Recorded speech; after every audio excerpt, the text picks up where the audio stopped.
Assalamualaikum warahmatullahi wabarakatuh. Bismillah, alhamdulillah, wasyukru lillah ala ni'matillah, wala hawla wala quwwata illa billah. Wassalatu wassalamu ala sayyidina rasulillah, sayyidina Muhammad ibn Abdillah, wa ala alihi wa ashabihi wa man tabi'a sunnatahu wa jama'atahu min yaumina hadha ila yaumil ba'thi wan nahdah.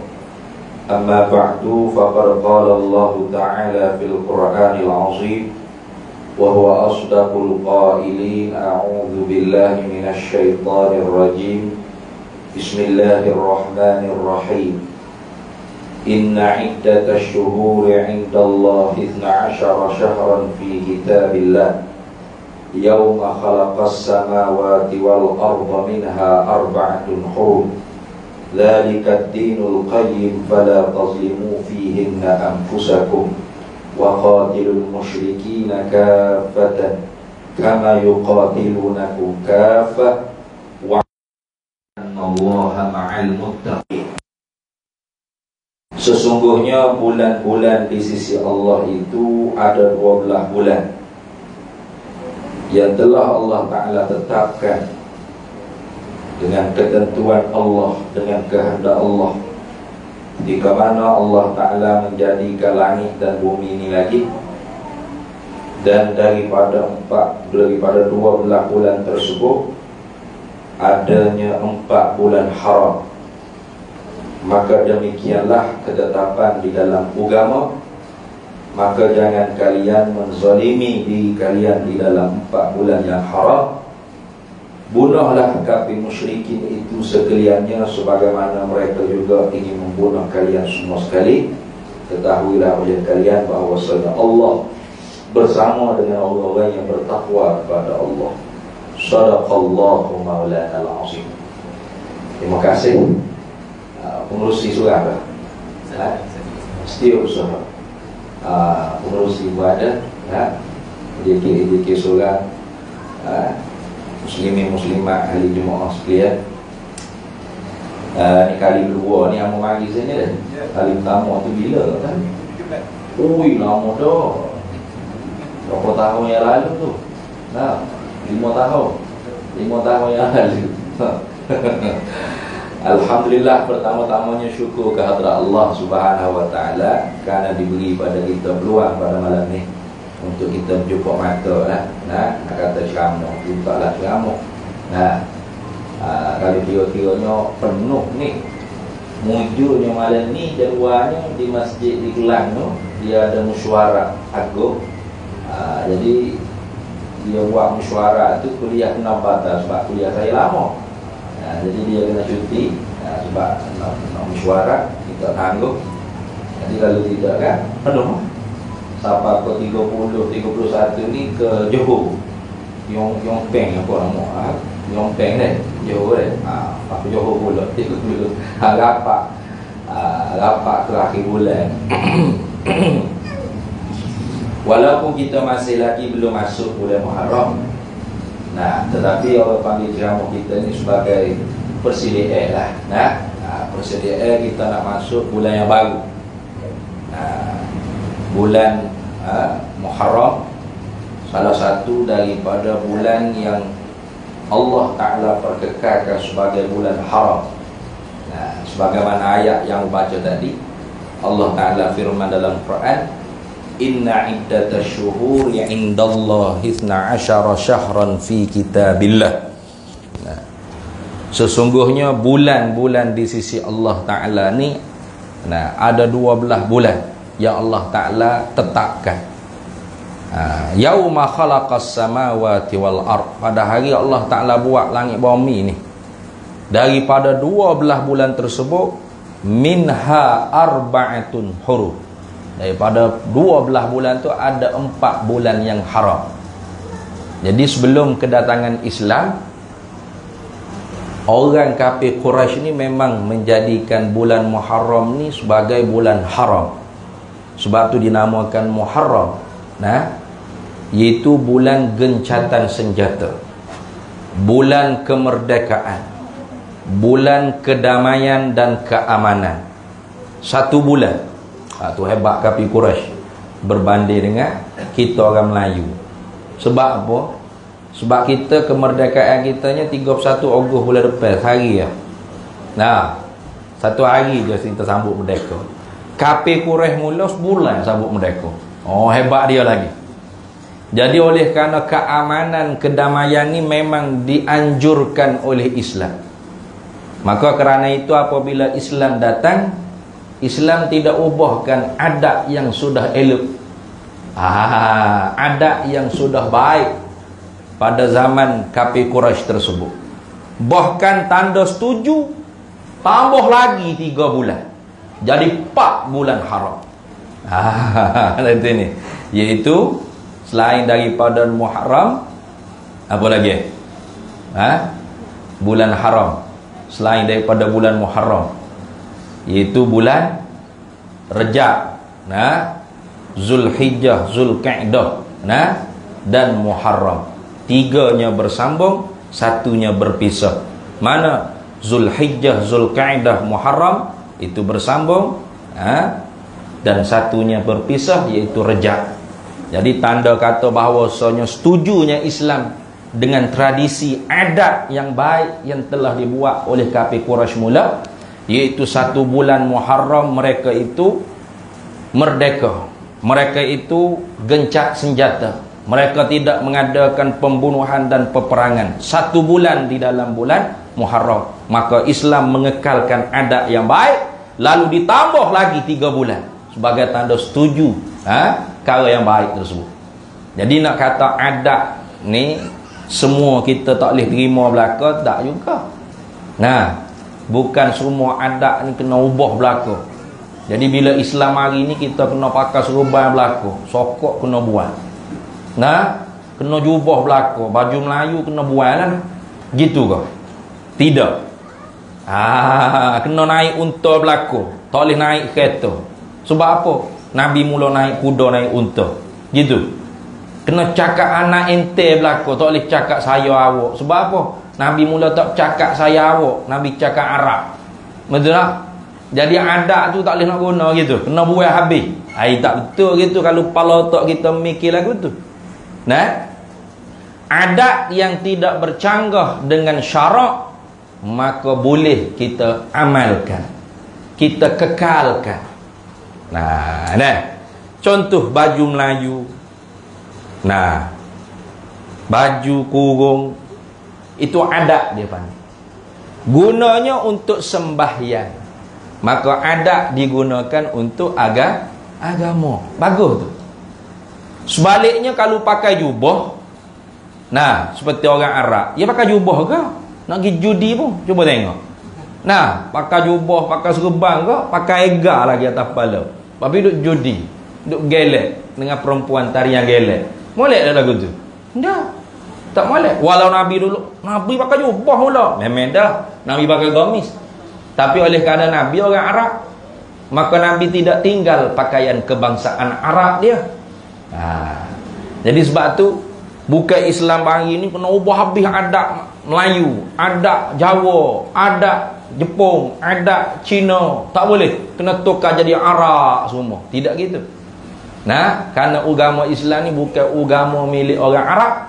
Walaupun Nabi kita tu bangsa Arab, keturunan yang paling mulia di kalangan Arab, diutuskan kepada orang Arab, Quran yang diturun dalam bahasa Arab, kita semaya pun guna bahasa Arab, kita mengucap 2 kalimah syahadat orang nak masuk Islam aku kena guna bahasa Arab, tetapi bukanlah milik orang Arab.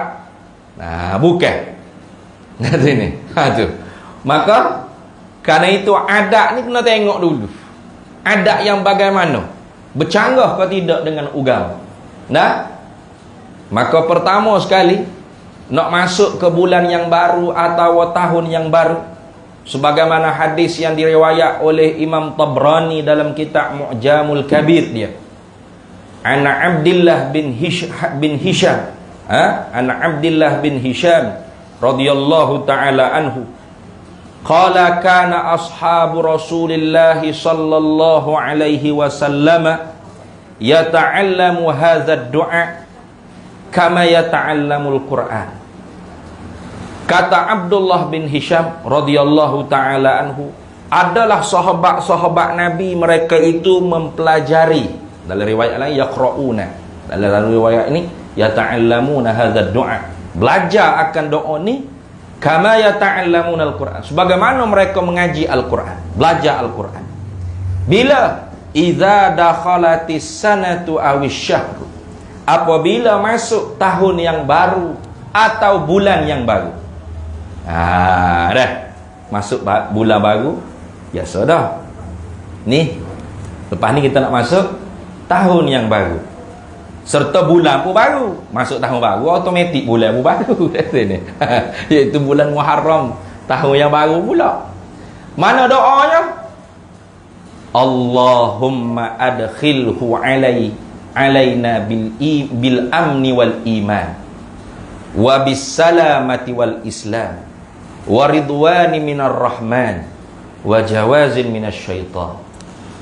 Ni sahabat Nabi baca semua ketika mana masuk bulan baru, tahun baru. Allahumma adkhilhu alaina bil amni wal iman. Ya Allah, masukkan tahun baru atau bulan baru ini kepada kami dengan keamanan dan keimanan. Tengok, Islam tu mendahulukan aman qabla al-iman. Disebut al-amnu bil amni wal iman. Bil amni wal iman. Ia tak sebut bil imani wal amni, dengan iman dan aman. Tak. Bil amni wal iman, dengan keamanan dan keimanan. Wa bis salamati wal islam, dengan kesejahteraan dan keislaman. Kita sebut bil islami wal salamati, tak sebut itu. Bis salama wal islam, dengan sejahtera dan Islam, kesejahteraan dan keislaman. Waridwani minar rahman, dan keredaan daripada Tuhan yang Maha Pemurah. Wa jawazin minasyaitan, dan jauhi kami daripada syaitan. Cuba tengok, kenapakah Nabi sallallahu alaihi wasallam dan para sahabat tidak berdoa Allahumma adkhilhu alaina bil imani wal amni wa bil islami was salamati, dengan iman dan aman, dengan Islam dan selamat. Tak. Tapi bil amni wal iman wa bis salamati wal islam. Inilah yang difaham daripada doa Nabi sallallahu alaihi wasallam dan para sahabat. Lalu alim ulama kita mengatakan al-amnu muqaddimatu 'alal al-amnu muqaddamu 'alal imani. Gitu. Al-amnu, bukan amno, al-amnu keamanan. Nah itu. Amno tu lain. Al-amnu muqaddamu 'alal imani. Was-salamatu muqaddamu 'alal islami. Wal insanu qabla tadayyuni. Apa maksudnya? Keamanan sebelum bicara tentang keimanan, kesejahteraan sebelum bicara tentang keislaman, kemanusiaan sebelum bicara tentang keagamaan. Kenapa? Karena tanpa keamanan dan kesejahteraan, bagaimana kita mampu menjaga iman dan menegakkan Islam? Tak mungkin kita boleh buat kuliah malam ni kalau negara sedang tidak aman, berperang, bom sana sini. Boleh kita duduk kuliah relax? Meletup situ, meletup sini, kita la ilaha illallah, sedia dah untuk mati. Tak boleh. Mungkin kita akan jadi pelarian ke negara orang lain. Ataupun duduk dalam keadaan takut dalam negara sendiri apabila tidak ada keamanan dan kesejahteraan. Maka kerana itu, bila tradisi orang kafir Quraisy mula bulan Muharram, bulan keamanan, bulan haram berperang, maka bila datang Islam, Islam memperkekalkan budaya yang baik tersebut. Adat yang baik, yang cocok dengan ajaran Islam, tidak diubah. Tidak kata bila Islam hari bulan Muharram kita perang. Sebab apa? Sebab orang kafir Quraisy mula dia gencat senjata, dia aman pada bulan Muharram. Tidak. Bahkan Nabi sallallahu alaihi wasallam memanggil bulan Muharram dengan Syahrullahil Muharram, bulan Allah, bulan Muharram. Diidafatkan, disandarkan Allah pada bulan Muharram. Ini sebagai idafat, sandaran litasyrif, untuk memuliakan bulan tersebut. Nah, sebagaimana kita sebut masjid rumah Allah, itu kan, itu dia panggil idafat, sandar nama Allah kepada sesuatu perkara, satu benda tu sebagai nak memuliakan. Itu maksud rumah Allah, masjid rumah Allah, Masjidil Haram, Kaabah, Baitullah, rumah Allah. Bukan maksud rumah Allah tu Allah duduk dalam tu, bukan. Kena faham tu. Sebab ada juga dia kata, Masya Allah, zuhud lah Tuhan ni. Berapa zuhud? Rumah dia kecil lah, 4 segi, petak. Mana Kaabah tu di Mekah? Tengok kecil, dia kata. Rumah Allah, kata Kaabah, Baitullah, Il Haram, kecil sangat rumah Tuhan, 4 segi itu lah zuhudnya Tuhan. Nah, rumah Datuk Tan Seri pun 4-5 nadika ni. Rumah Allah kecil halus lah. Nah, itu bukan begitu maksud dia dah. Sebut rumah Allah tu bukan maksudnya di dalam tu Allah duduk mendiami, bukan. Nah, maksud dengan rumah Allah tu sebagai nak memuliakan binaan tersebut, karena binaan tersebut dibina oleh Nabi Ibrahim alaihissalam. Dan setiap tempat yang kita bersujud, nah, dan ada padanya binaan, dipanggil Baitullah, masjid rumah Allah, masjid rumah Allah. Apa rumah Allah? Yakni tempat kita menyembah kepada Allah. Bukan maksud Allah duduk dalam masjid itu, bukan. Nah, dia panggil idafat litasyrif. Sama juga bila Nabi kata bulan Muharram ialah syahrullah, bulan Allah, bukan bermaksud bulan tersebut satu saja bulan Allah Ta'ala ada, lepas tu bulan lain Allah Ta'ala lagi pengata rewa. Bukan maksud itu dah.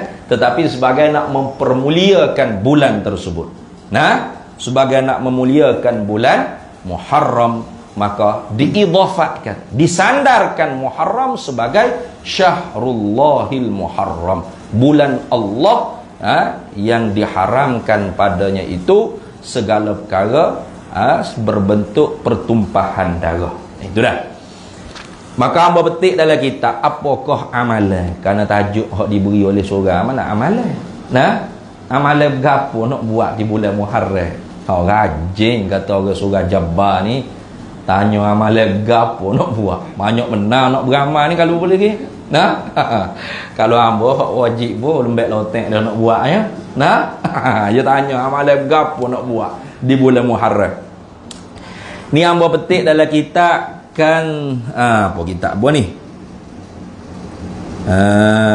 Kanzun Najah was surur fi ad'iyatit tasyahhus sudur.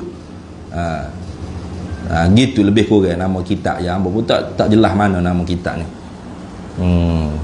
Kata Syekh Abdul Hamid dalam kitab tersebut, dia kata dalam bentuk syair. Dia kata fi yaumi ashura ashrun tattasil bihasnatani walaha fadlun nuqil. Sum salli sal zur'an liman ud waqtahil ra'sul yatimim sah tasaddaq waqtasil wasi' 'alal iyali qallim zufra wa suratal ikhlasi kul alfatasid. Ya syair, betul syair. Payah sikit nak baca. Fi yaumi ashura ashrun tattasil bihasnatani walaha fadlun nuqi. Dia kata pada hari Ashura, yang dimaksudkan hari Ashura ni memanglah hari 10 Muharram. Nah, itu maksud hari Ashura. Tetapi yang dimaksudkan juga ialah pada bulan Muharram tu sendiri. Nah, kerana di dalam bulan Muharram, hari yang paling lebih juganya ialah hari Ashura. Nah, hari yang ke-10 daripada bulan Muharram. Dia kata fi yaumi asyura ashrun tattasil. Pada hari yang ke-10 bulan Muharram itu ada 10 perkara yang sunat kita buat. 10 ni bihathnatani walaha fadlun nuqi. Dengan 10 ni ditambah lagi 2 supaya lebih sempurna perkara sunat yang kita buat pada bulan pada hari Asyura. Pada hari Asyura, hari 10 Muharram. Tapi yang sebenarnya puasa tu sendiri tidak semestinya pada hari Asyura tu. Itu lebih dituntut pada hari Asyura. Tetapi bulan yang paling banyak afdalnya kita berpuasa setelah Ramadan tu sendiri ialah bulan Muharram. Itu sebagaimana hadis yang diriwayat oleh Imam Muslim di dalam kitab sahih dia, an Abi Hurairah radhiyallahu taala anhu, anna Rasulullah sallallahu alaihi wasallam qala. Diriwayatkan daripada Abi Hurairah radhiyallahu anhu bahwasanya Nabi sallallahu alaihi wasallam bersabda. Nabi kata afdalus siyami ba'da syahri ramadhan syahrullahil muharram. Afdal mana selebih-lebih ai aktsaru thawab, yang terlebih banyak pahala daripada berpuasa itu setelah mana puasa yang wajib pada bulan Ramadan, Syahrullahil Muharramu, ialah bulan bagi Allah, iaitu Muharram. Artinya ini fadilah umum dia panggil. Fadilah umum bulan Muharram tu sendiri. Apakah amalan sunnah yang afdal? Ialah berpuasa. Berpuasa. Sebab tu dia kata apa? Pertama, amalan pada hari Asyura, puasa. Tu. Karena pada hari Asyura tu sendiri ada kelebihan yang asing, kelebihan yang suku sakak dia panggil, kelebihan yang tersendiri yang diriwayatkan daripada Nabi sallallahu alaihi wasallam.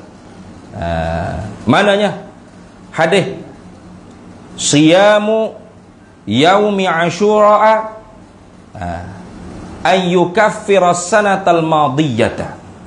Bermula puasa pada hari Asyura itu, kata Nabi sallallahu alaihi wasallam, ni riwayat Muslim juga, hadis sahih, ayyukaffiras sanatal madiyata, ialah mengkifaratkan dosa-dosa yang kecil pada setahun yang lalu. Artinya ada fadilat khusus berpuasa pada 10 Muharram. Kenapa? Ceritanya daripada Abdullah bin Abbas radhiyallahu taala anhuma, iaitu ketika mana qadima Rasulullah sallallahu alaihi wasallam ay Madinah, ketika mana Rasulullah tiba di Madinah, daripada berhijrah, fara'al yahuda, maka Nabi melihat akan orang Yahudi ni tasumu Asyura. Orang Yahudi ni puasa pada hari Asyura. 10 Muharram orang Yahudi puasa. Faqala Nabi sallallahu alaihi wasallam, lalu Nabi tanya kepada orang Yahudi, ma hadza, kenapa ni duduk puasa ni? Puasa sebab apa pada hari yang ke-10 bulan Muharram, hari Asyura? Qalu, jawab oleh orang Yahudi, hadza, ini hari ini yaumun salihun, hari yang baik. 10 Muharram ni kata orang Yahudi hari yang bagus. Sebab apa? Najallahu fihi Musa wa bani Israila min aduwwihim fasamahu Musa. Melepaslah oleh Allah pada hari 10 Muharram tersebut akan Nabi Musa dan Bani Israel min aduwwihim, daripada musuh mereka itu. Mana? Fir'aun. Cerita kan bila Nabi Musa alaihi salam berdakwah kepada Fir'aun tu. Akhirnya Fir'aun kalahlah dianya dalam berhujah, dalam menegakkan kebenaran ni, menangkan Nabi Musa. Sebab Nabi Musa ni tunjuk mukjizat betul sungguh. Ahli sihir Fir'aun sendiri pun masuk berimeh dengan agama Nabi Musa alaihi salam. Maka Nabi Musa AS pun bawa lah orang Bani Israel ni nak pergi ke Palestin kalau tak silap. daripada Mesir tu. Maka dikejar oleh tentera Firaun ni sampai ke Laut Merah. Nah, kalau tak silap Laut Merah kan. Laut Merah. Maka ketika tu pendek ceritanya Nabi Musa ni pukul kau orang panggil laut tersebut dengan tongkat dia. Maka terbelahlah laut tu jadi 12 lorong. Iaitu isyarat kepada 12 kabilah daripada Bani Israel. Nah, maka masuklah, jalanlah tu Bani Israel ni merentasi laut yang telah terbelah tadi. Maka Firaun pun siapa? Ya heran, ya takjub tengok. Ish, apa laut naik tinggi begini ni? Dia kata ini, betul-betul sungguh Musa ni daripada kiriman Allah Ta'ala. Dia percaya ni, tapi dia tak tutup. Maka ketika itunya Allah Ta'ala jadi kau orang panggil melekat berupa dengan kuda betina. Kuda betina duduk di depan laut tu, duduk dalam lorong laut tu. Apanya? Duduk gelek punggung. Maka kuda hak dinaik oleh Firaun pun tengok kuda betina, dia tak payah lari, dah jatuh dengan betina ni. Laju dia pergi. Dia pergi kejar kuda betina tersebut. Bila kejar kuda betina tu masuk ke dalam laut dah, Bani Israel selamat lepas dah daripada laut tersebut. Maka Allah Ta'ala tutupkan laut tersebut lemah. Wa aghraqna ala Firaun, kami tenggelamkan tentera Firaun.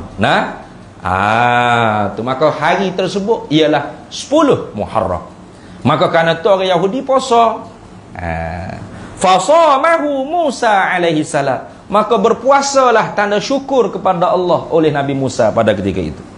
Faqala an-nabiy sallallahu alaihi wasallam, lalu Nabi sallallahu alaihi wasallam pun bersabda, ana ahaqqu bi Musa, aku lebih berhak dengan Musa minkum daripada kamu, hai orang Yahudi.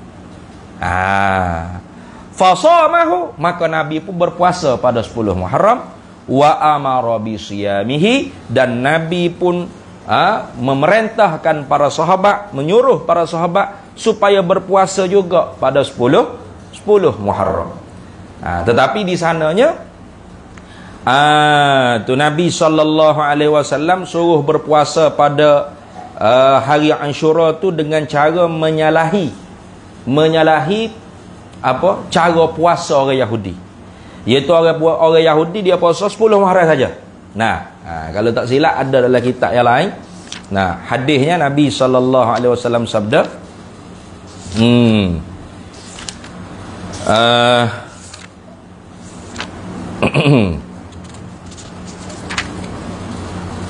Nabi suruh puasa sebelum atau selepas.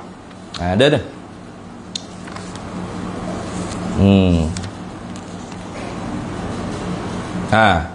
Sumu yauma Asyura, puasalah oleh kalian pada hari Asyura. Wa khaliful yahuda, dan menyalahilah oleh kalian akan orang Yahudi. Lagu mana nak menyalahi orang Yahudi? Lalu Nabi ajar, sumu qablahu yauman, puasa olehmu hari sebelum Asyura tu pada satu hari. Wa ba'dahu yauman, dan pada hari kemudian daripada 10 Muharram tersebut satu hari. Kalau mengikut riwayat ni bermakna kena puasa 3 hari. Hari sebelum, hari Asyura dan hari selepas. Tetapi dalam satu riwayat yang lain Nabi kata au ba'dahu, atau kemudian. Jadi di atas riwayat yang satu lagi kata au, bukan kata syakkur rawi, bukan syak perawi hadis kata au tu bukan syak lirawi. Kalau syak lirawi mana kembali kepada waw tadi. Wa ba'dahu ni tak, bukan syak lirawi. Memang betul-betul daripada Nabi SAW kata au ba'dahu, atau kemudian daripada 10 Muharram. Berarti cara nak menyalahi orang Yahudi dalam berpuasa hari Asyura ialah kita berpuasa hari yang ke-9 dengan 10, atau 10 dengan 11. Boleh dua-dua, atau 3 hari lalu boleh, atau straight daripada 1 Muharram sampai habis boleh lagi. Itu sunnahnya. Yang pertama apa? Som, puasa. Ini hak sunnah, puasa. Bahkan dalam kitab yang satu lagi ni, Diriwayat dalam Sahih Bukhari dan Muslim. As-sahhul kitab ba'da kitabillah, Sahihil Bukhari wa Muslim. Daripada Abdullah bin Abbas radhiyallahu taala anhuma, su'ila an yaumi Asyura. Dan ditanyakan kepada Abdullah bin Abbas radhiyallahu taala anhuma tentang puasa pada hari Asyura. Faqala, katanya Abdullah bin Abbas, ma ra'aitu Rasulullah sallallahu alaihi wasallam, tidak melihat olehku akan Nabi sallallahu alaihi wasallam, yauman, pada satu hari, yataharra faddalahu 'alal ayyami, yang begitu sekali Nabi ini bersungguh-sungguh menyatakan kelebihan hari tersebut untuk berpuasa di atas hari-hari yang lain, illa hadzal yauma, yakni yauma Asyura, melainkan pada ini hari, mana? Hari Asyura. Wa hadza syahra, yakni Ramadhan, dan pada bulan ini iaitu bulan Ramadan. Berartinya sabit dalam hadis, dalam sunnah Nabi sallallahu alaihi wasallam, bukan setakat dia suruh, baginda suruh saja, dan Nabi juga diberitakan oleh sahabat Nabi mengerjakan puasa Asyura. Itu amalan yang pertama pada bulan Muharram, iaitu puasa, dan lebih-lebih lagi pada hari Asyura. Dan kaifiatnya, kalau kita nak menyalahi akan orang Yahudi, kita puasalah sehari sebelum Asyura, atau sehari selepas Asyura, atau 3 hari selalu straight, 9, 10, 11. Rajin ke tak? Itu je soalnya. Dua tajuk fadilat amalan ke apa ni? Rajin kodok nombor amal. Itu yang pertama, som, satu. Yang keduanya, salli, sembahyang. Memang dah. Jangan pula puasa tapi tak semaya. Berat. Ada juga hak jenis lagu tu. Dia puasa, jangan kata hari Asyura atau bulan Muharram. Bulan Ramadan hak wajib dia puasa, tapi semaya hak wajib dia tak semaya. Yang pelik. Ada juga lagu tu. Sebab apa dia kata? Sebab puasa ni bagus untuk kesihatan tubuh dia. Sebab jadi diet dia kata. Memang betul. Sumu tasihhu, Nabi sabda. Puasa olehmu nescaya kamu sihat. Sebab tu kita ni banyak penyakit. Sebab apa? Banyak makan. Ustaz-ustaz ramai mati cepat. Sebab apa? Sebab dihidai oleh orang-orang yang jepuk dia tu dengan makanan yang sedap-sedap. Sebab itulah mati cepat ramai tu ustaz ni. Sebab tu kalau kita sayang untuk guru, kau ustaz ni, jangan kita jamu makan. Tak usah jamu makan kau ustaz. Jamu makan kau orang hok mari ngaji dengar mengajar. Tapi ustaz tu kita witi-pitih tebal sikit. Lagu tu dah tu ni. Makan ni tak ada untuk ustaz. Ustaz balik awal, sebab apa kita kasih ke ustaz? Nak umur ustaz panjang. Sebab kalau ustaz melantak, kalau kena lauk sedap tak cukup seminggu. Paling kurang meninggal-ninggal. Tu sunat taslis, meninggal-ninggal 3 pinggan. Pak kalau makan banyak kau tengok tak buci apa perut. Ni penyakit banyak. Sebab tu tengok Mahdi. Ni kena tanya Abi Ipeng. Abi Ipeng memang minat sungguh kau Mahdi. Mana dia boleh jadi umur sampai 90 lebih tu? Tengok dia makan banyak mana? Ni. Tak kenyang kita gitu. Dia makan sikit nasi. Tapi makan kerat. Tengok dia ikut kesihatan tu. Dan memang Nabi pun sebut, sumu tasihhu. Puasa olehmu nescaya kamu sihat. Tapi puasa cara Nabi lah. Sahur sikit, makan untuk bekal kuat tubuh kita, buka pun sikit. Kalau puasa sahur 10 yuk, buka puasa 3 yuk, aduh tak sihat juga lagu tahu. Selok ni. Itu dah. Jadi semaya kena jagalah. Tak boleh lah kita puasa saja semaya tak. Kalau tidak, kita tu tak dapat apa puasa kita, melainkan dahaga lapar saja. Kam min shaimin laisa lahu min siyamihi illa al-ju'a wal 'atash. Ramai orang yang puasa tak dapat apa daripada puasa dia, melainkan lapar dan dahaga. Satu daripadanya puasa tapi semaya tak orang. Kerana semaya itu tiang bagi agama. As-salatu imaduddin. Semaya itu ialah tiang bagi agama. Faman aqamaha faqad aqamad din. Barang siapa yang mendirikan sembahyang, maka dia mendirikan agama. Faman tarakaha faqad hadamad din. Barang siapa yang meninggalkan sembahyang, maka dia membinasa, menghancurkan agama dia. Sebab tu semaya ni tak ada orang panggil masyakkah boleh kita tinggal. Melainkan perempuan yang datang haid, nifas, hak tu lain. Hak tu haram nah dia bersembahyang. Tapi dia kena mengaji lah bab haid nifas tu, supaya dia betul-betul yakin dia tu tinggal semaya dalam haid dalam nifas. Lama tinggal juga semaya padahal istihadah, padahal darah fasad. Itu dah. Laki-laki tak ada. Tak ada orang panggil, mana tak semaya? Dia kata mari haid ya. Oh jatuh pun mari haid juga. Apa? Darah celah kekeng kan tu. Hak tu bukan haid kalau orang lelaki tu. Itu darah pacak. Darah pacak kena sengat. Orang lelaki tak ada boleh kena tinggal semaya, tak boleh.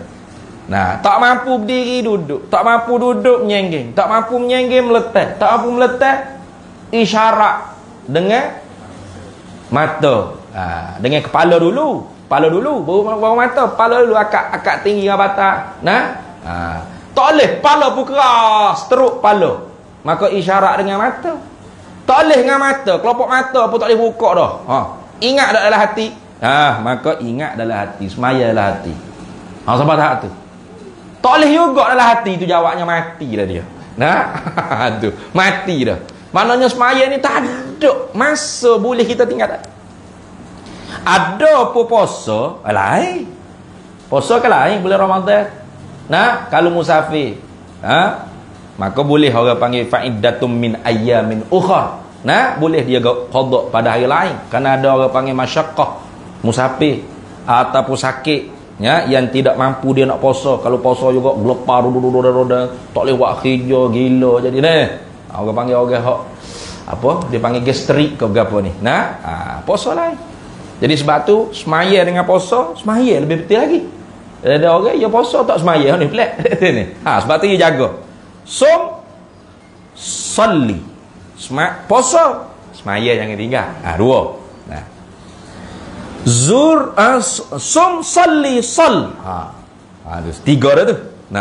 Puasa, salli, semaya. Sal, sambung silaturahmi. Dah. Nak adik-beradik kita, orang tua kita, itu bulan Muharram, nak lebih-lebih lagi pada hari Ashura, itu sunat kita sambung silaturahim. Telefon kau kalau duduk jauh, mesej kau zaman ni mudah, video call kau boleh. Apa? Sunat kita sambung silaturahim. Atau dengan makna sambung silaturahim ni ialah saudara kawan-kawan kita yang kita berkelahi, ya bala, maka tak boleh lebih daripada 3 hari. Maka afdalnya bulan Muharram sambung silaturahim balik, pergi minta maaf, ataupun ikutlah jadi baik balik, hidup dengan aman damai kerukunan, seumpama keluarga, nak kita duduk dalam masyarakat gini. Itu sambung silaturahim 3. Boleh tak ni? Kena buat amal ni. Ada 12 ni. Salli, sal. 3 dah. 3 ya. Cukup dah. 3. Zur aliman 4. Iaitu ziarah orang yang alim. Ziarah orang alim. Cari alim ulama, tutup guru, hak tua-tua. Kita pergi ziarah. Nak-naknya kalau guru tersebut hak kita mengaji mula. Pergi ziarah. Jangan kita buat tak tahu kau tutup guru kita, hak mengajar kita siapa boleh jadi orang reti agama, boleh semaya. Ataupun kita pergi ziarah alim ulama. Itu maksud sini.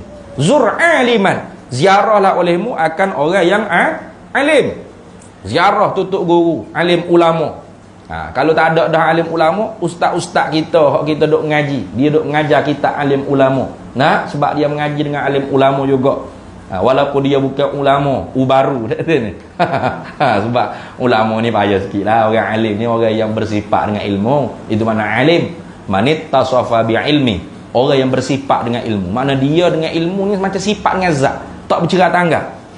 Duk dia pun ilmu, cakap pun ilmu, jalan pun ilmu, duduk pun ilmu, dalam masjid pun ilmu, luar masjid pun ilmu. Macam kita ni ustaz ni masa mengajar je nampak macam berilmu. Kalau jumpa family yang tak tahu orang berilmu dah. Pius rupai ada atas kepala dah, baju cakar kok 2 jing. Kata ustaz ni ustaz dah. Ustaz seorang ya. Nah, sebab tu ustaz belum tentu ulama dah. Sebab apa? Sebab yang ngajar tu apa yang ngaji ya? Yang ambil daripada tok guru dia, dia copy paste. Nah, dia sendiri dia ada tak beramal pun, belum tentu ulama lagi. Sebab ulama alim, orang alim ni ialah orang yang bersifat dengan ilmu. Hidup dia pun ilmu, duk senyap pun ilmu lagi. Dia bercakap apatah lagi. Nah, dia mengajar apatah lagi. Nah, dia tak mengajar pun ilmu, boleh tengok. Dia makan, dia masuk bilik air, dia bergaul, dia dia berpakaian. Itu baru orang alim. Payahlah sikit. Zaman lah ni korang ada orang alim. Pas seorang meninggal. Nah, hatta lam yuqi aliman, sehingga tidak kekal nanti Nabi kata orang alim ni seorang pun tak ada. Faftau bi ghairi ilmi, maka nanti timbullah orang yang berpetua dengan tanpa ilmu. Nah, wattakhazan nasu ru'usa juhalan, maka mengambillah manusia akan guru-gurunya orang-orang yang jahil. Faftau bi ghairi ilm, atau kama qala Nabi sallallahu alaihi wasallam, maka berpatualah orang jahil itu tanpa ilmu. Fa'adallu wa adallu, maka dia sesak dan dia menyesatkan pula orang ramai. Itu. Nah, maka sebab tu kita sekarang ni dalam zaman kering kontang orang alim ulama. Orang hafal Quran ramai, tapi seperti burung. Boleh baca saja, tapi tak faham apa makna. Begitu juga ustaz ramai. Ustaz ramai. Piulah, dai lah, pencetus ummah, pemusnah ummah, pencelaka ummah. Macam-macam. Dai selebriti. Macam-macam jenis ustaz. Masuk TV, masuk radio, masuk habis YouTube, masuk habis segala macam. Banyak ke ustaz lah ni. Tapi manusia ni semakin tolol, semakin bengong, semakin jahat. Hatta ustaz sendiri pun jahat, berlambak-lambak. Tak terfikir orang awal ustaz kena lah. Okay. Tu tengok contoh. Maknanya kita ni sudah kering ulama. Sebab apa? Sebab ulama ni disebut dalam Quran, cirinya ialah takut pada Allah, khasyah pada Allah. Innama yakhsyallaha min ibadihi ulama. Hanya yang takut kepada Allah di kalangan hamba Allah tu ialah ulama. Jadi kalau orang tu ada ilmu, petah cakap, sedap mengajar, boleh bersyarah, boleh berceramah, boleh kuliah, tapi dia tak beramal dengan ilmu yang dia ngajar, baru dia tu ustaz ya, baru ni belum alim ulama lagi. Belum alim ulama lagi. Jadi ziarah ulama. Tu yang keempat. Mana? Zur aliman, sum salli sal zur aliman ud. Dan ziarah juga orang sakit. Itu yang kelima. Orang sakit kita pergi ziarah. Tu supaya kita mendatangkan surur, kebahagiaan dalam jiwa saudara kita yang sakit. Mendatangkan orang panggil kegembiraan dalam jiwa orang yang dibala, diuji oleh Allah Ta'ala, orang mukmin ni ialah satu sedekah.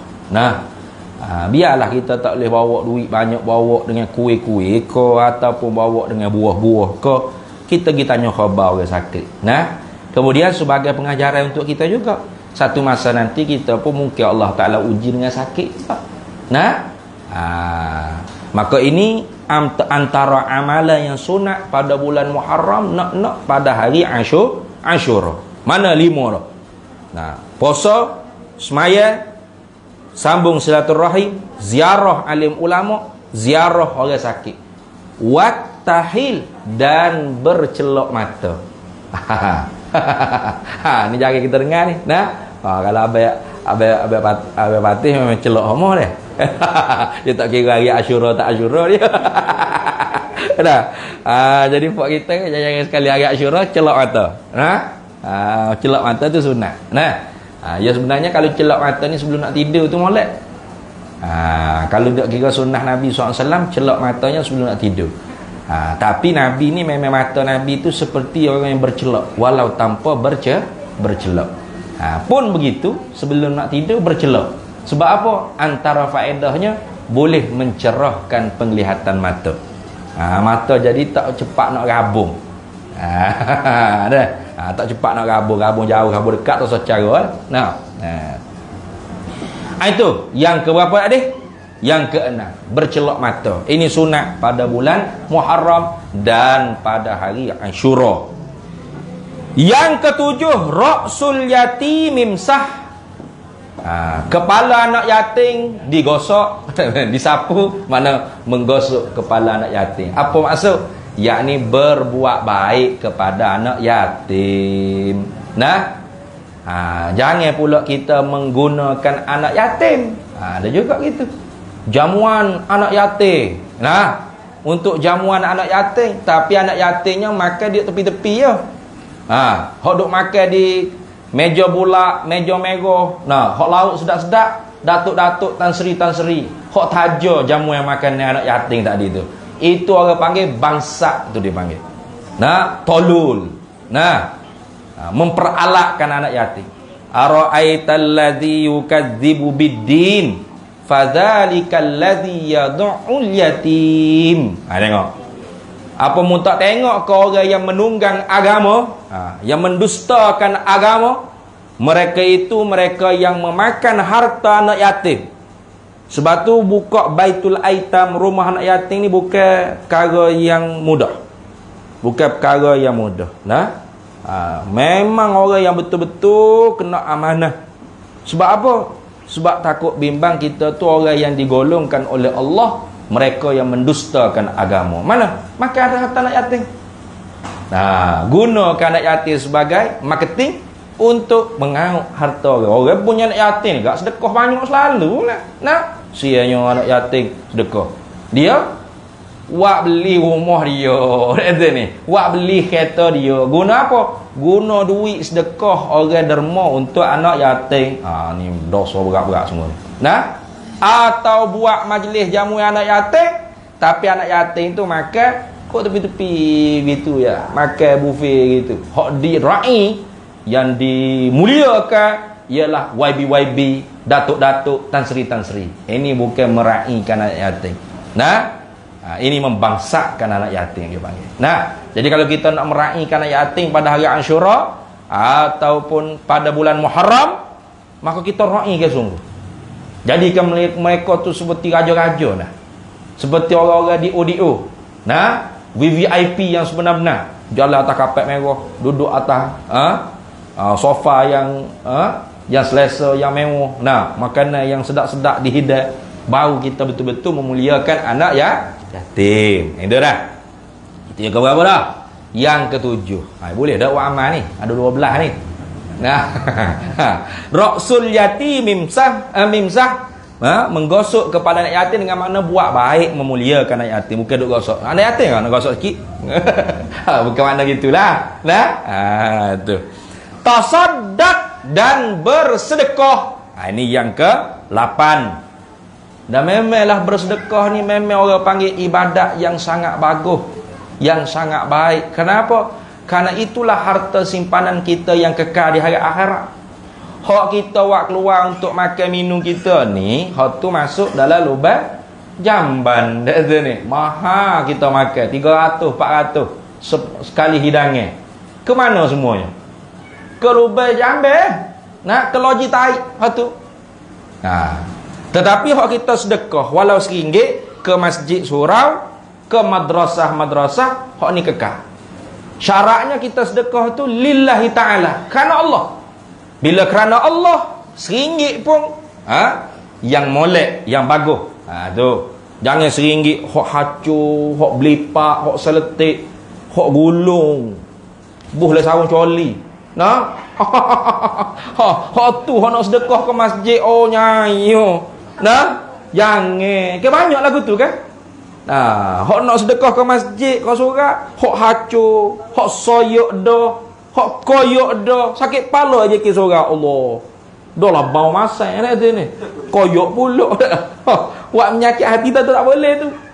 Tak dikira sebagai buat kebajikan. Tuhan kata lan tanalul birra hatta tunfiqu mimma tuhibbun. Tidak benar-benar mencapai berbuat kebajikan kamu sehingga kamu infak benda yang kamu suka.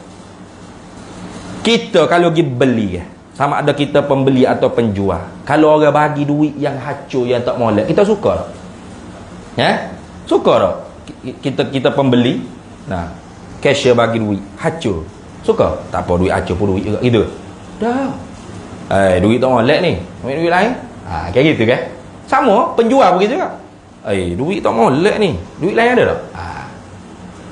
Apa tak lagi kita nak sedekah ke masjid, surau, ke madrasah. Nak duit hak hancur, baru nak sedekah. Salah akak duit 50. Astagfirullahalazim. Astagfirullah. Takut orang tengok. Salah ni. Tak ni. Hak nak akaknya seriah hak hancur tak ni. Akak 50. Berat. Nah. Orang tak panggil tak usah sedekah lah kalau lagu tu. Tak usah sedekah. Orang tak panggil buat amal kebajikan lagu tu. Nah. Ataupun mecok. Kita duduk kedai kopi, mari orang minta sedekah. Nah. Wih dah seria. Mari pulak bahan ni. Sani mari dah. Nah, mari pulak mu kerap nak minta sedekah ni. Jangan. Lainlah kita wis juta ke dia. Ni wis seria, tu seria hak koyok nak marah apa. Ni perangai buat kita. Sebab apa tu? Amalan bersedekah ni supaya didik kita jadi orang yang sakhi, pemurah. As-sakhiyu habibullah walau kana jahilan. Orang yang pemurah ni ialah kekasih Allah walaupun dia seorang yang jahil. Bukan setakat kekasih Allah, kekasih makhluk. Manusia pun suka. Ramai kan orang yang bukan ulama pun dia. Tapi oleh kerana dia suka bersedekah, buat baik, banyak orang panggil bui sumbangan tu, sumbangan ni saat dia mati, orang pakat mari ramai. Betul tak? Orang kata, macam tu guru nak mati ni. Apa amalan? Rupa-rupanya rajin bersedekah. Ramai. Jangan ke orang semut pun suka. Nah, orang yang pemurah ni. Nah, semut pun suka duduk dalam rumah dia. Gula terabur, semut jujur urus. Nah, sebaliknya orang kedekut al-bakhilu aduwullah. Orang kedekut kopi hangit ini ialah musuh Allah. Walau kana aliman, walaupun dia seorang alim. Bukan setakat musuh Allah, manusia pun benci. Nate tu bakhil mari dah. Nate kedekut kopi hangit tak ada masa mari dah. Semut pun benci. Semut tak lagi rumah dia. Bapa tutup rapak tak puas. Gula sebutir pun tak jatuh. Kedekut gula sebutir. Salah ke semut semut mari dah. Semut sebutir dengan gula sebutir, semut sekor dengan gula sebutir tu pun kira sungguh-sungguh. Ni semut menyopah nate kedekut hangit ni. Tak aja dengan serubal aku atas kepala lah. Semut pun benci. Maka latihan untuk kita ni jadi orang yang pemurah ialah bersedekah. Sebab itulah kata Imam Kushairi dalam kitab Risalah Kushairiyah dia, waliullah ni tak ada alamat, tak ada tanda. Tak ada alamat wali. Mana tanda wali? Waliullah. Waliullah ni ada, tapi tak ada alamat, tak ada tanda. Di mana tanda wali? Janggut yo manja. Kambing waliullah belaka, kambing. Nah, serubal besar, jubah labuh. Abu Lahab, Abu Jahal mula pakai serubal, pakai jubah juga. Duk mana tanda waliullah? Ada? Tak ada.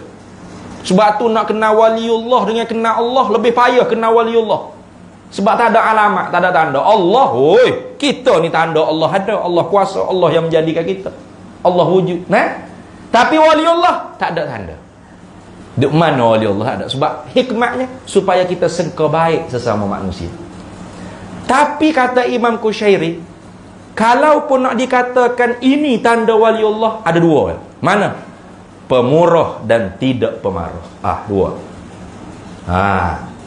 Kayak kita kan terbalik. Pemarah dan tidak pemurah.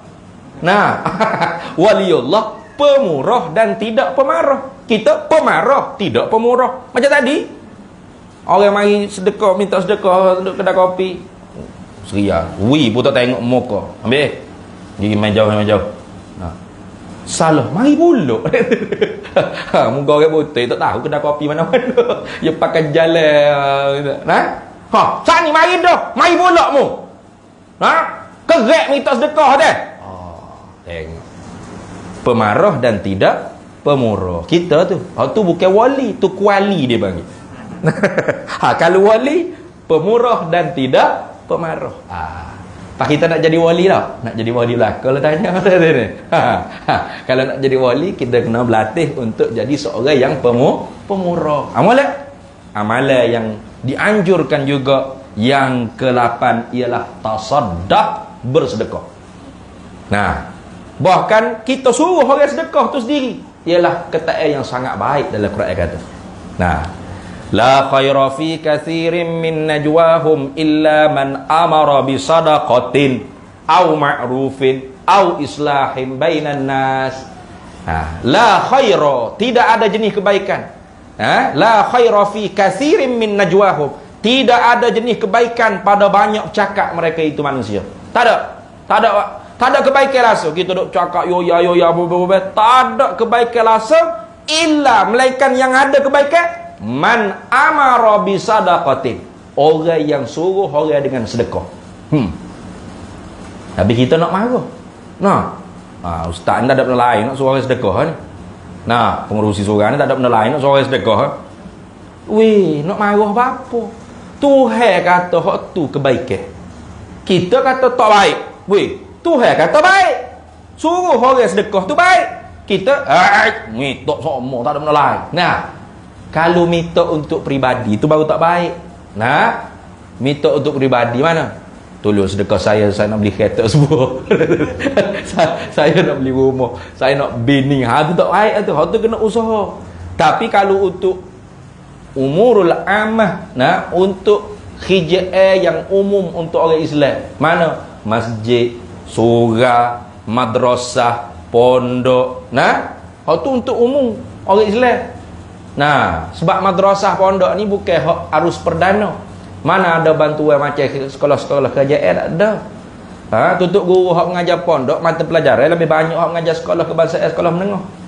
Lebih payah lagi mengajar kulit ke kulit. Nak lepas fardu ain supaya jadi fardu kifayah. Itu. Fardu kifayah ni asalnya fardu ain, kena faham tak? Dalam jarak masafatul qasri, jarak 2 marhalah, kena ada orang yang alim nahwu, saraf, ma'ani, bayan, bada, istiqaq, wada', usul fiqh, qawaid fiqh, usul tafsir, masalah hadis, ulumul hadis, kena ada orang yang alim. Mantiq, kena ada orang yang alim. Adabul bahthi wal munazarah, makulatul asyar, kena ada orang yang alim. Kalau tak ada jarak 2 marhalah ni, satu orang yang alim dalam nahwu, qasarah, ma'ni, bayan, bada, istiqaq, wada', usul fiqh, qawaid, berdosa habis semua kita. Berdosa habis, jadi fardu ain. Sebab tu fardu kifayah kenapa? Idza qamal ba'du fi masafatil qasri saqatat anil baqi. Itu maksud fardu kifayah. Bila sudah ada orang yang mengerjakannya dalam jarak 2 marhalah, barulah gugur kewajipannya hak tinggal lagi. Baru jadi fardu kifayah. Selagi mana tidak lagu tu fardu ain. Kita duk main ada lah tu siapa? Di mana? Ada lah tu siapa? Adalah mana? Siapa dia? Duduk di mana? Ni kita tak cermat. Kalau fardu kifayah hak bahasa duniawi, kita tak bimbang. Mana? Ngaji farmasi, ngaji medik, kedoktoran, gapo tu. Sebab hak tu orang kafir pun sungguh, sebab dia pun nak hidup di dunia juga. Maka sebab tu kerajaan pun batu jadi arus perdana. Tapi kalau pondok madrasah ni tak ada kepentingan orang kafirnya. Kepentingannya untuk kita orang Islam. Sebab tu lah ni. Masalah besar sungguhnya apa? Itu orang nak jadi ahli-ahli majlis fatwa ni ramai hak tidak berkelayakan. Mereka jadi mufti, kau jadi qadi, kau gapo semata-mata ada siji, kelayakan siji. Faham? Siji. Penguasaan ilmu kadang-kadangnya tak dapat. Maka sebab tu memerlukan tok guru ni, ahli ni. Apa? Ya seorang tak boleh, tak mampu. Bukan macam dulu. Macam dulu yang jadi Syekhul Islam, mufti-mufti ni semua tutup guru pondok. Mufti pertama Pulau Pinang, Syekhul Islam Syekh Abdullah Fahid, tok guru pondok. Mufti pertama Kedah, Syekhul Islam Tuan Guru Haji Wan Sulaiman bin Wan Siddiq, tok guru pondok. Di Kelantan soyaklah. Tok Guru Haji Muhammad Nur, Tok Guru Haji Ahmad Mahir, Tok Guru Haji Wan Musa, semua tu tok guru pondok belaka. Orang mengaji kulit ke kulit, hafal mata berpuluh mata dalam kepala. Kepala ni tak ada gitu dah. Jangan kata jadi mufti. Jadi tu email bandar bukan kadang-kadang CJ dia ada CJ. Biar dia tak kerti pun. Tak apa. Nah? Baca Fatihah pun tak betul mana. Semaya pun kadang-kadang kita tengok tak fakih. Apa tak fakih? Walaupun sah, tapi orang panggil kalau ada orang pandai duduk belakang agak ngilim kepala lah. Teruk nanti tu email ni. Nak gitu. Nah? Tak saja jadi email lah. Jadi makmum lah moleknya. Jangan kau. Pakar ni tak usah kira lah. Jubah hitam, piuh merah atas kepala ke straight itu dah. Semaya kan? Walam yakullahu kufuwan ahad. Rokok dulu. Sudah rokok dah? Allahu Akbar. Abah mana mengajar lagu tu? Dek sini. Ustaz mana mengajar? Rokok baru Allahu Akbar. Bakit dulu. Sami Allahu liman hamidah. Tunggih dulu baru Allahu Akbar. Yang ngaji mana? Ya kalau sudah rokok tu subhan rabbiyal azim bukan Allahu Akbar. Allahu Akbar tu takbir intiqala. Takbir pindah rukuk. Ni dak rokok dulu baru Allahu Akbar. Naik dulu. Dia naik. Rakaat kedua dia naik. Lepas sujud kedua dia naik. Lama juga makmum ni. Dia naik dulu baru Allahu Akbar. Ramai ke lagu tu? Lambok tu email. Tak ngaji fiqh tu. Ada sini. Banyak. Allah penat letih kita kadang-kadang. Nah? Tu. Sebab apa tu? Sebab ngaji mula di sekolah. Nah, luluh periksa untuk dapat CJ saja. Faham tak faham mampu pergi ya. Tak usah cara faham tak faham. Jadi ngaji orang lainnya nak dapat CJ pengiktirafan semata-mata. Bukan nak ke ilmu, nak reti sungguh, nak faham, apatah lagi nak beramal dengan ilmu yang dia ngaji. Jauh lagi. Tengok dah. Tu. Habis. Yang keberapa adik? Tasaddaq. Yang ke-8. Yang ke-9 waghtasil. Mandi pada hari Ashura. Sebagai hari kesyukuran. Ini pun sunat. Memanglah. Maksudnya di sini walau tak ada khusus pun orang panggil dalilnya kena sedekah, sunat mandi. Hak ni masuk dalil umum wa may yu'azzim sya'airallah fa innaha min taqwal qulub. Barang siapa yang membesarkan tanda-tanda kebesaran Allah, tidak ragu-ragu bahawa sejak bulan Muharram ialah salah satu daripada tanda kebesaran Allah. Bahkan di dalam bulan Muharram, nak-naknya pada hari Ashura tu, alim ulama kata guna, qala aktsarul ulama rahimahumullah, innama summiya yauma Ashura li'annahu ashirun yaumun min ayyamil Muharram. Dinamakan hari tersebut hari Ashura kerana dia hari yang ke-10 daripada hari-hari di bulan Muharram. Wa huwa yaumun makhsusun bi fadlil wal barakah, dan hari tersebut hari yang banyak fadilat-fadilat yang ketentuan dan peristiwa-peristiwa yang hebat-hebat berlaku pada hari Ashura. Antara lain taballahu ala sayyidina Adam alaihissalam, hari yang Allah Ta'ala terima taubat Nabi Adam AS. Fatalaqqa Adamu min rabbihi kalimatin fataba alaih, ialah hari Ashura. Tengok. Gitu juga kapal Nabi Nuh. Wastawat safinatun Nuh alaihi salam alal judi. Berlabuhnya kapal Nabi Nuh di atas bukit Judi itu pada hari Ashura. Pada hari Ashura. Ini disebut lah ni. Itu dah. Wakila ya ardul wakila ya ardu bla'i ma'ika wa ya sama'ul aqli wa ghidal ma'u wa qudiyal amru wastawat 'alal judi wakila bu'dan liqaumiz zalimin. Begitu juga diangkat Nabi Idris ke langit. Nabi Idris salah satu nabi yang masih hidup di langit. Pada hari apa? Hari Ashura. Laginya dilahirkan Nabi Ibrahim, ialah pada hari Ashura. Dan diangkat Nabi Ibrahim sebagai Khalilullah pada hari Ashura. Dan diselamatkan Nabi Ibrahim daripada api Namrud. Qul ya naru kuni bardan wa salaman ala Ibrahim pada hari Ashura. Dan disembuhkan Nabi Ayub daripada penyakit kulit dia pada hari Ashura. Nah, gitu juga bertaubatnya Nabi Daud pada hari Ashura. Dan Nabi Sulaiman diberi kerajaan, mewarisi kerajaan Nabi Daud pada hari Ashura. Dan dikeluarkan Nabi Yusuf daripada bi'rin, daripada telaga. Nabi Yusuf pernah didengki oleh adik-beradik dia, diletak dalam telaga, ditinggal dalam telaga. Keluarnya Nabi Yusuf pada hari Ashura. Begitu juga dikembalikan penglihatan Nabi Yaqub dengan jelas. Sebelum tu ada selaput mata kerana menangis kehilangan Nabi Yusuf alaihissalam. Maka Allah Ta'ala kembalikan penglihatan Nabi Yaqub setelah mana Bunyamin bawa datang ke baju Nabi Yusuf alaihissalam, diciumnya oleh Nabi Yaqub, maka dikembalikan penglihatan yang jelas kepada Nabi Yaqub ialah pada hari Ashura. Tu banyak peristiwa lebih ni. Nah, begitu juga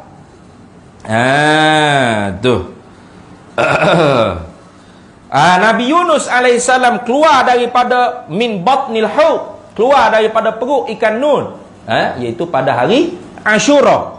Dan Nabi Musa dapat bercakap dengan Allah Ta'ala, wa kallamallahu Musa taklima, pada hari Ashura. Dan Nabi Musa dilepaskan oleh Allah bersama dengan Bani Israel yang tadi kita cerita tadi, ialah pada hari Ashura. Wa anjayna Musa wa man ma'ahu ajma'in summa aghraqnal akharin. Itu. Begitu juga diangkat Nabi Isa ke langit, selamat Nabi Isa daripada disalib, ialah pada hari Ashura. Dan yang paling hebat sekali ialah, paling hebat sekali hari Ashura ni ialah digezekkan kemaksuman Nabi kita Muhammad sallallahu alaihi wasallam. Satu-satunya Nabi yang digezek kemaksuman dia dalam kitabullah ialah Nabi Muhammad. Para Nabi, para Rasul semua maksum. Betul tak? Tetapi tak digezek dalam Quran, dalam kitab-kitab yang dulu-dulu tak ada gezek. Cuma wajib i'tiqad. Tapi kemaksuman Nabi kita Muhammad sallallahu alaihi wasallam bukan setakat menjadi i'tiqad, digezek, diwartakan. Itu. Diwartakan di dalam Al-Quran. Bila Allah Ta'ala warta? Pada hari Ashura. Mana? liyaghfira lakallahu ma taqaddama min dhanbika wa ma ta'akhkhar wa yutimma ni'matahu 'alaika wa yahdiyaka siratan mustaqima. Bila tu? Pada hari Ashura diwartakan ayat tersebut, diturunkan ayat tersebut. Nabi-nabi lain tak ada tu. Hanya Nabi kita Muhammad sallallahu alaihi wasallam. Ada lebih sungguh hari Ashura ni. Jadi sebab tu hari Ashura dan bulan Muharram ialah min sya'airillah, setengah daripada tanda-tanda kebesaran Allah. Maka barang siapa yang membesar, yang memuliakan, mana mandi memulia tu. Kita nak pergi jumpa dengan orang-orang hebat, kita pergi dengan bang-bang usuk bangang gitu, dengan tarik mata, dengan air basi tepek gitu, jumpa dengan Datuk Tan Sri gitu. Dak, kita mandi, bedok, pakai segok-segok. Apa? Kita memuliakan orang kita nak jumpa. Sama juga orang yang memuliakan bulan Muharram, hari Ashura, maka waghtasil, dia mandi. Jadi mandi itu satu amalan yang sunat pada hari Ashura. Berapa tu? 9. Kemudian yang ke-10, wasi' 'alal 'iyali, mewahkan sedikit berbelanja di atas keluarga pada hari Ashura. Jangan duduk kedekut sangat. Ini sabit dalam hadis yang sahih. Nabi sallallahu alaihi wasallam sabda, "Man awsa' ala iyalihi wa ahlihi yauma Ashura." Barang siapa yang bermewah-mewah belanja di atas family dia, keluarga dia pada hari Ashura. Ajak pergi makan pak mewah-mewah sikit, ada duit lebih tak? Tu. Awsa'allahu alaihi sa'iras sanati, Allah akan memperluas, mempermewahkan rezekinya pada sepanjang tahunnya. Jadi jangan kedekut. Jangan kedekut dengan bini anak. Nak kalau kita duit banyak gak, hari Ashura tu beli mah pokong. Beli tak boleh rata, beli cicing. Apa tu? Ni nak supaya kita dimewahkan oleh Allah Ta'ala. Kalau kita mampu lah. Kalau kita tak mampu, jangan.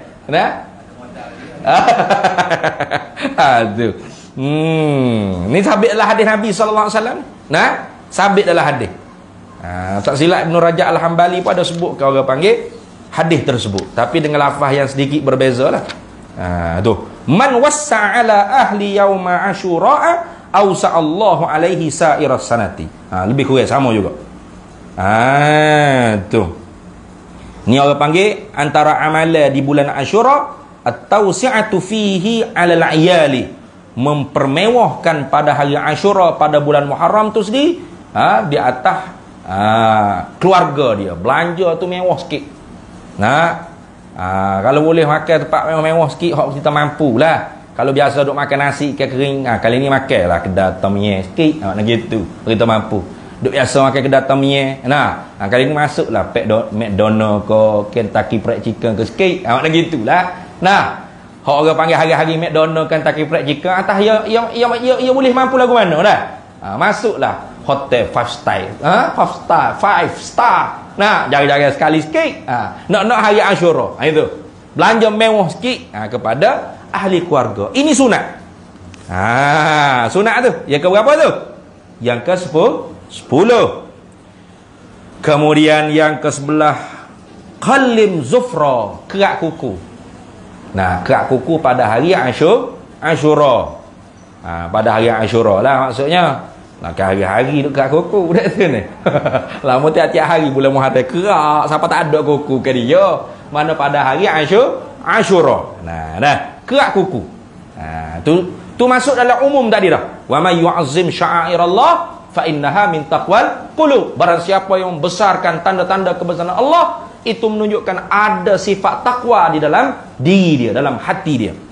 Dan yang terakhir, wa suratul ikhlasi qul alfal tasih, dan bacalah surah al-ikhlas 1000 kali.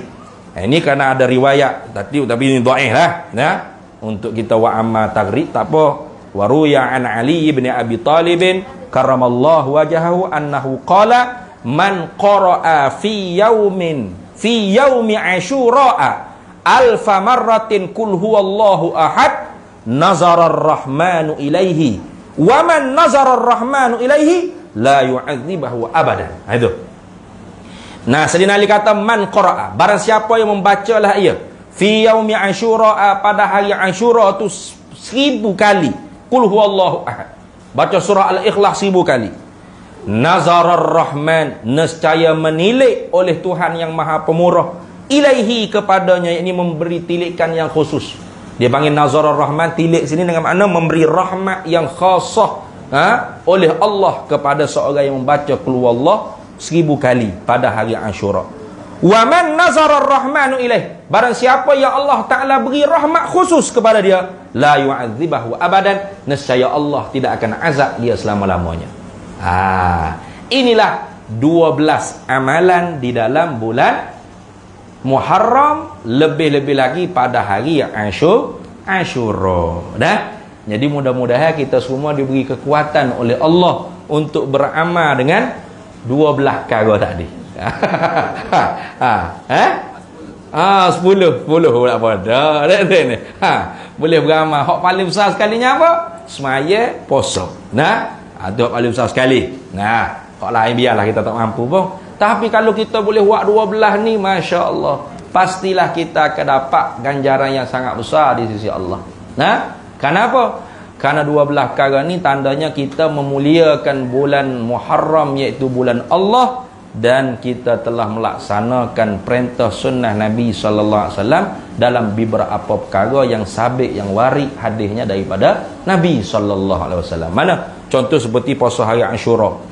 Gitu juga seperti apa? Berbelanjasakan dengan ahli keluarga. Nombor 10 tu lah. Tu boleh ni. Ni boleh lah. Ni orang Tina suka lah ni. Orang jatuh sakit kepala. Lari kabar-kabar dia hari Asyura. Takut bini tu pergi pavilion.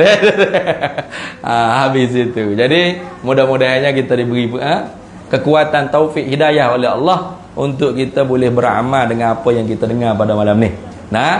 Jadi adat apa adat yang dikehendaki oleh orang kita, gapo gak adaknya. Adat gapo? Duk buat bubur surga. Apa tak boleh ke? Bubur surga tu campur daging babi ke? Dok maka halal atau sudut besarlah isu tu. Nah, kadang-kadang orang kita ni duk besar benda tu. Mana dalil boleh buat bubur surga pada hari Ashura? Lah. Tanya benda lagu tu.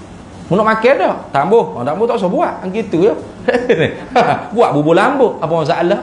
Nah, tak ada masalah apa-apa. Nah, jadi adat yang baik tu tak payahlah kita nak kritik. Nah, melainkan adat tu yang buruk. Mana seperti pada hari Ashura dibuat bubur surga. Bubur surga tu campur daging babi, daging ular, dan campur dengan air arak. Contoh. Haram tu. Haram. Barulah kita tu, tak boleh ni. Salah dari segi agama ni. Gitu. Kalau bubur surga tu benda yang halal, intinya kacalah hari surga, hari Ashura ke, hari tidak Ashura ke, halal. Tak ada masalah gapo. Nah, jadi adat yang baik ni tak payahlah kita nak cegah. Karena tidak ada dalam perintah Nabi. Nabi kata man ra'a minkum munkaran falyughayyirhu biyadihi. Mu tengok benda mungkar tu baru mu cegah. Mungkar apa mungkar? Ma haruma bi ijma'in. Benda hak diharam dengan ijma'. Ada tak dalam mana-mana kitab-kitab disebut haram kaca bubur? Buat bubur pada hari Ashura haram. Ada dalam Quran. Innama harrama alaikumul kacau bubur Ashura. Ada? Bubur surga ada? Tak ada. Hanya soalnya kami mengharamkan kamu kaca bubur surga. Ada itu? Tak ada. Maka buat, tak ada masalah. Selain daripada tu, dia jadi orang panggil hubung silaturahim. Betul tak? Kita lama jajar sekali buat orang panggil program kaca bubur surga. Apa kat turun blok tu blok ni. Berapa kawah dia panggil kawah dah. Berapa kawah. Nah, jadi suka lama tak dengar kabarmu aku dah ni. Tanya khabar. Masuk tadi. Nah, apa? Tu hubung silaturahim. Hubung silaturahim. Masuk. Weh lah, kita tak sedar. Kita duk tengok kes bubur surga tu Nabi dak buat. Kita tengok hubung silaturahim tu. Nah, jadi adat yang baik tidak ada masalah untuk kita perkekalkan. Adat yang bercanggah dengan agama barulah kita kena basmi. Nah, baru kena basmi. Itulah cara alim ulama kita dulu berdakwah. Sebab tu Islam mudah diterima. Habis Nusantara ni majoritinya Islam. Nah, tutup wali songo dulu kan. Wali-wali sembilan panggil wali aulia uttisa'ah. Cara berdakwah dia tu sangat bijaksana. Orang dulu dia jamu bawah pokok, bubuh puluk gapo telur gapo ni, dan ayah panggil ayah jamu bawah pokok gapo. Tanya gapo dia ni? Dia panggil sesaji. Nah, sesajian ni. Jamu roh-roh gapo tak tahu. Dia kata supaya jangan kaca. Tu oli songo dia tak kata haram, neraka, syirik. Kafir ente. Dia tak kata gitu. Dia kata, rasa kena betul sikit tu. Tak kena tu. Comel dah tu buat puluk kuning, ayah panggil telur. Tapi jangan dijamu di bawah pokok busuk besar, pokok besar, jangan. Nah, lepas tu macam mana? Tunggu. Dia kata gini, panggil jiran tetangga awak kiri kanan, mari ke rumah awak. Sebelum tu minta tok guru baca doa. Orang panggil apa? Doa selamat. Selamatan dia panggil ni. Lepas tu makanlah. Minta ya Allah, nah, jagalah rumah saya, harta saya, keluarga saya daripada segala mara bahaya, balak wabak apa yang akan menimpa. Mula Tuhan yang Maha Perkasa. Doa. Amin. Orang amin duk tengok kau buluk kau. Amin. Lepas tu makan jira-jira apa? Niat sedekah. Doa pun dapat, pahala pun dapat. Bukan dia suruh tak boleh ni.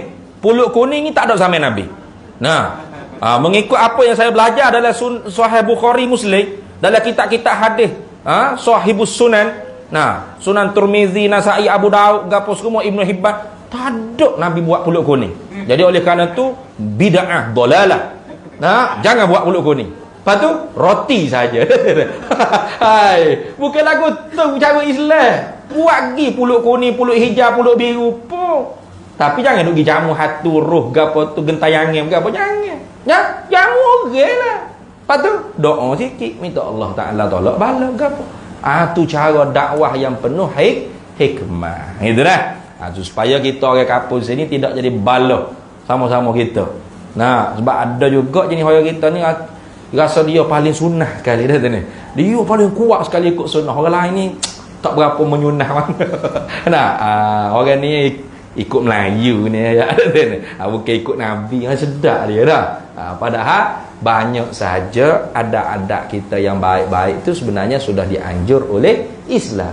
Maka kerana itu bila Islam datang, tidak perlu kita ubahkan adat-adat tersebut, kerana tidak ada pun orang panggil dalil melarang kita buat perkara-perkara yang menjadi adat yang baik. Bahkan al-adatu muhakkamatun, adat setempat tu juga dikira sebagai hukum. Nah, jadi mudah-mudahan apa yang kita dengar pada malam ni dapat ambil manfaat, iktibar untuk kita masing-masing, dan kita sampaikan kepada orang yang tidak ada pada majlis kita pada malam ni.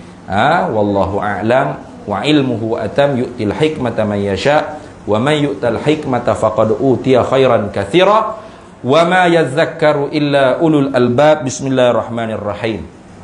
Allahumma inna nas'aluka min khairi ajilihi wa ajilihi ma 'alimtu minhu wa ma lam na'lam wa nas'aluka al-jannata wa ma yuqarribu ilaiha min qawlin wa 'amalin wa niyyatin wa i'tiqad wa na'udzu bika minan nar wa ma yuqarribu ilaiha min qawlin wa 'amalin wa niyyatin wa i'tiqad wa nas'aluka min khairi ma salaka 'abduka rasulika nabiyyuka Muhammadun sallallahu alaihi wasallam. Allahumma faqihna 'ilma asy-syari'ati wal ma'rifati wat tariqati wal haqiqah wasta'malna biha bihaqqi sayyidina Muhammadin sallallahu alaihi wasallam. Rabbi fanfa'na bi barakatihim wahdina al-husna bi hurmatihim wa amitna fi tariqatihim wa mu'afatin minal fitani.